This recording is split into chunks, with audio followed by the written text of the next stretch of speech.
is News 10 at 5.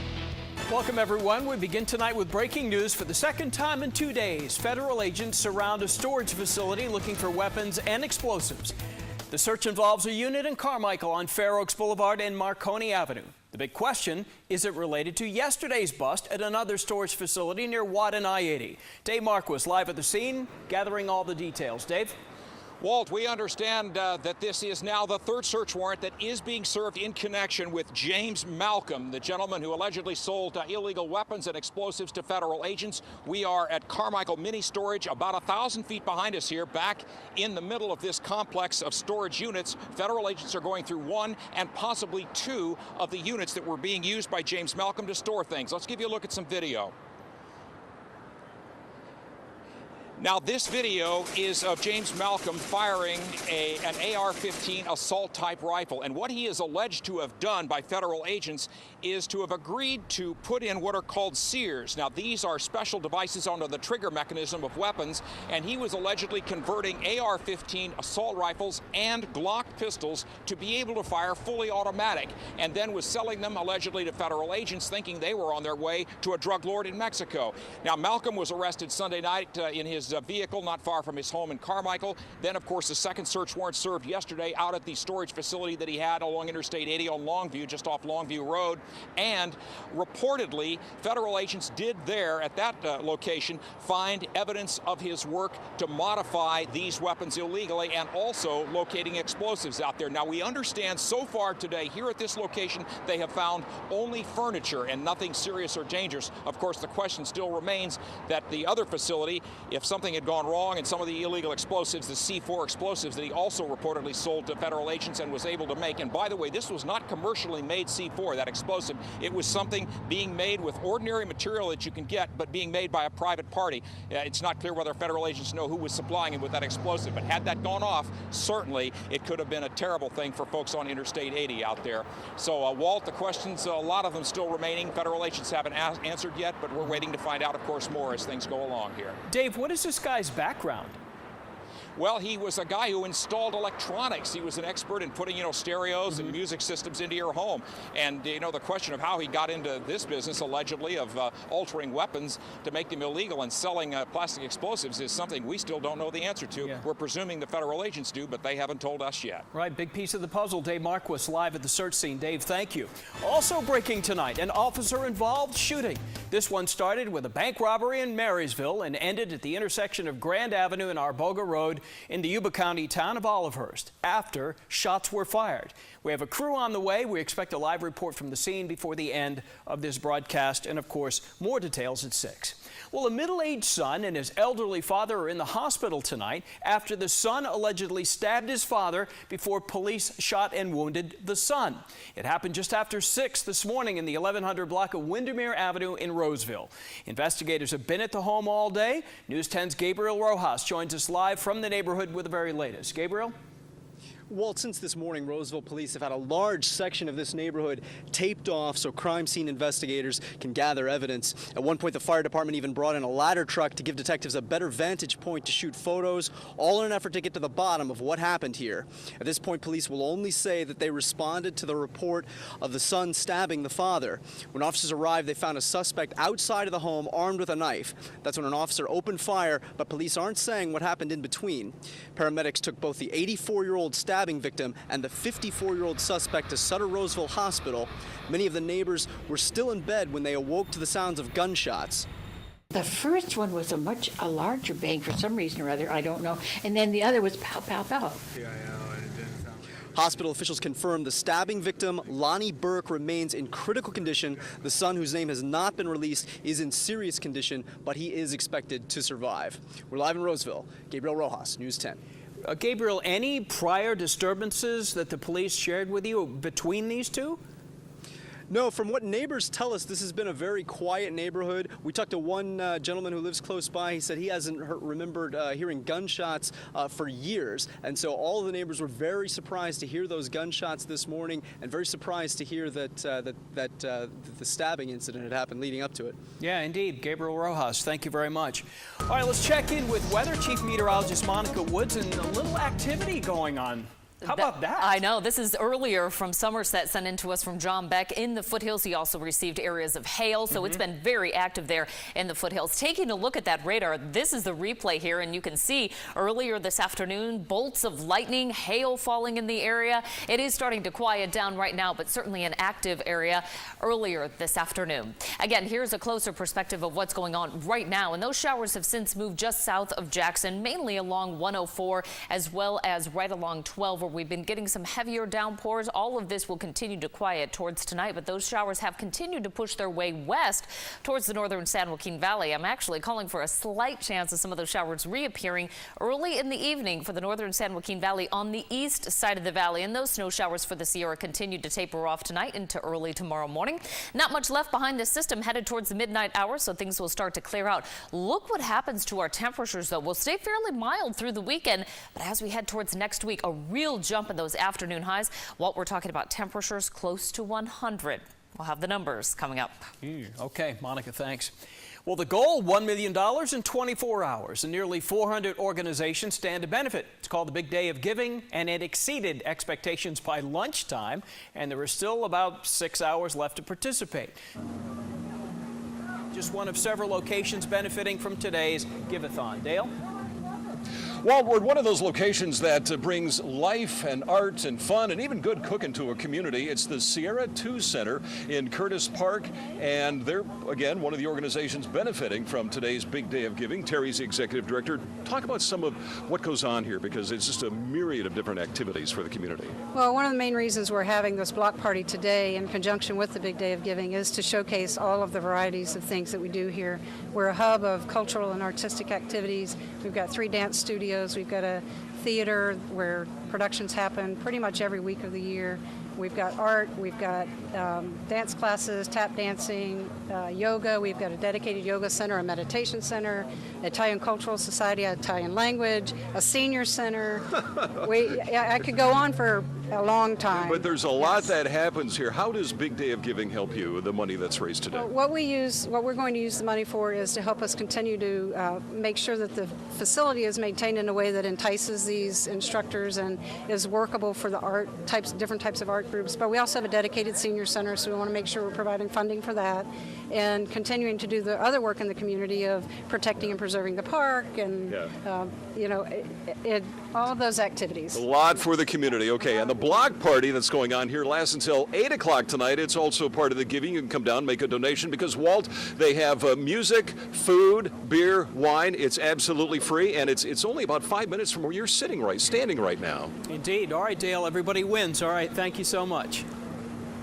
I'm News 10's Darla Givens, and this is the second year that the Sojourner Truth Art Museum has participated in the Big Day of Giving, and this year's challenge, they started it off in a big way. We won the 12 a.m. challenge. So we was the nonprofit with the first donation at 12 a.m. So that was an automatic $1,500 for us. We're helping about 15,000 kids each year, celebrating the arts and music and dance and performing arts. One of the workshops here at the museum was an African trade bead and dessert party, and until 8 o'clock they're going to have a painting and wine party.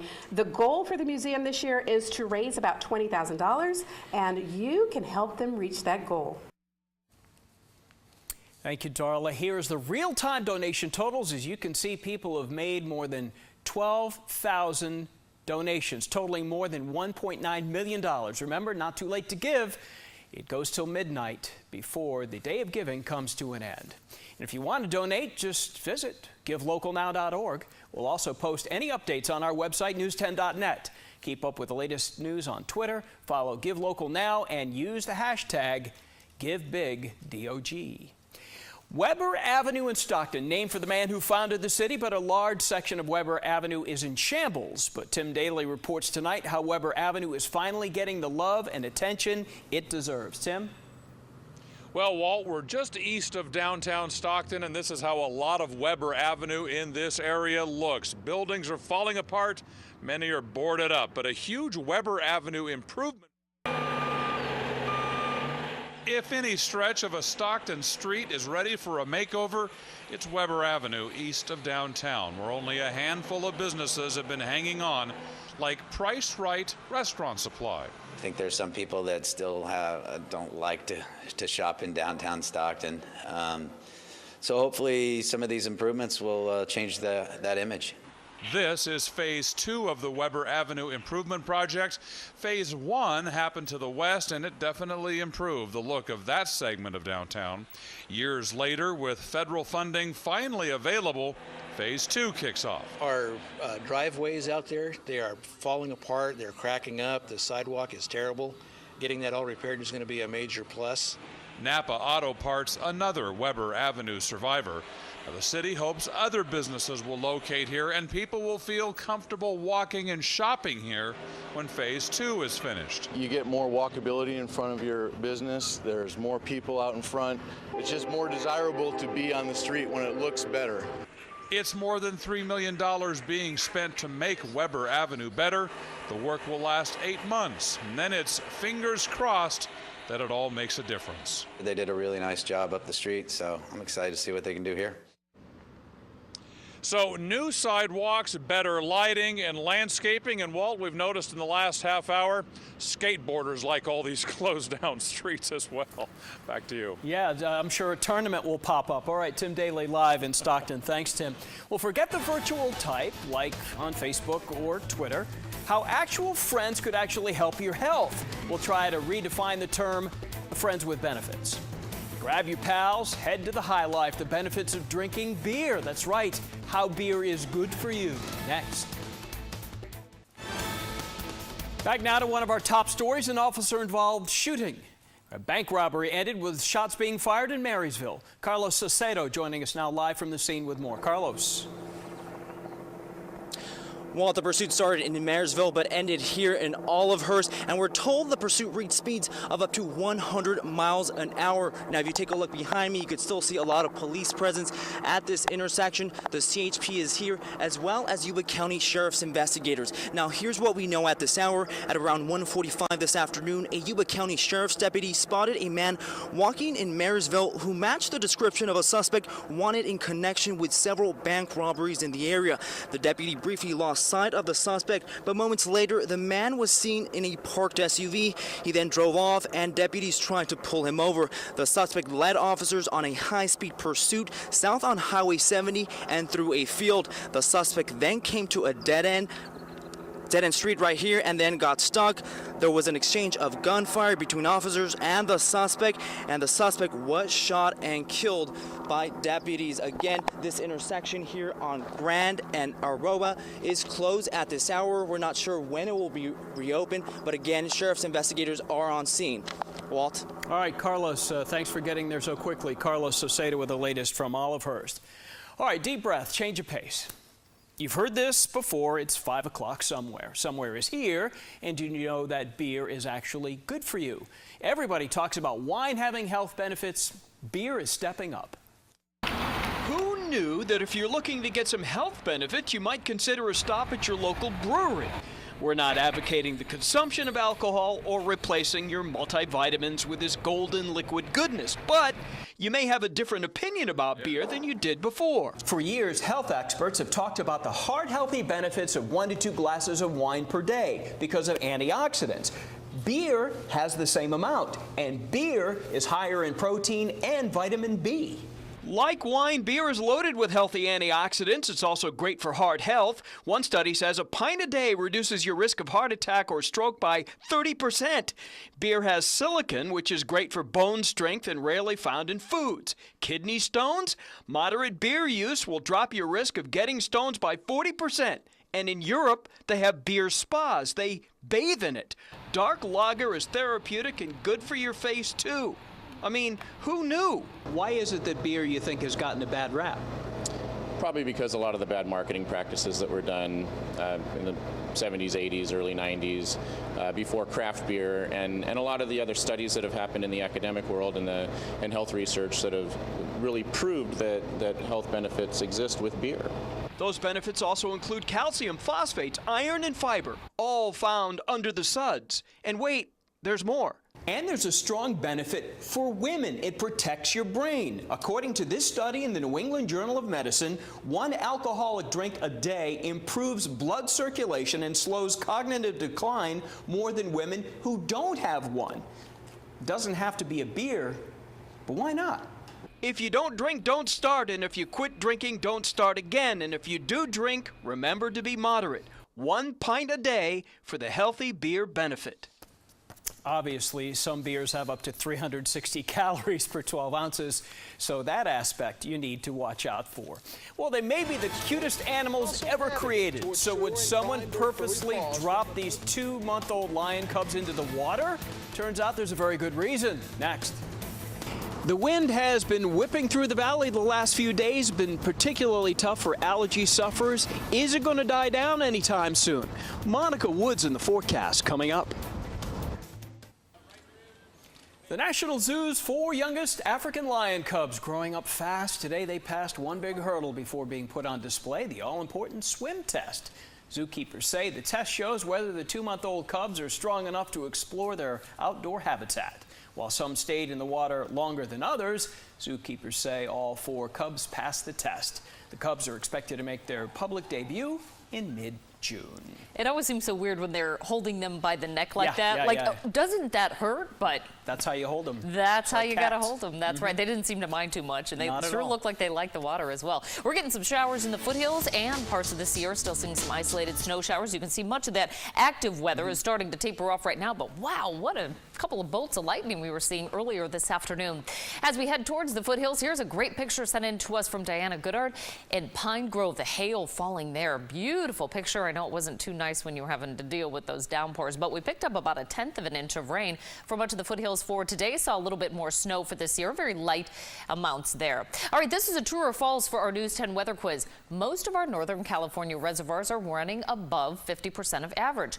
That is a true statement. Keep in mind, though, snow melt is running into the reservoirs right now. A look at those percentages. Again, this is the percent of average, not capacity. We're at 75% of average for Folsom Lake, 65% of average for Lake Oroville and Shasta, about 61% of average. Here's a look at our live camera outside, and the traffic not moving too poorly there along Fix 50. Sacramento 76 degrees, northwest winds 10 miles per hour. We've been talking about the winds, the allergies. Here's a look at the latest for our pollen counts. These are out new for the Stockton area.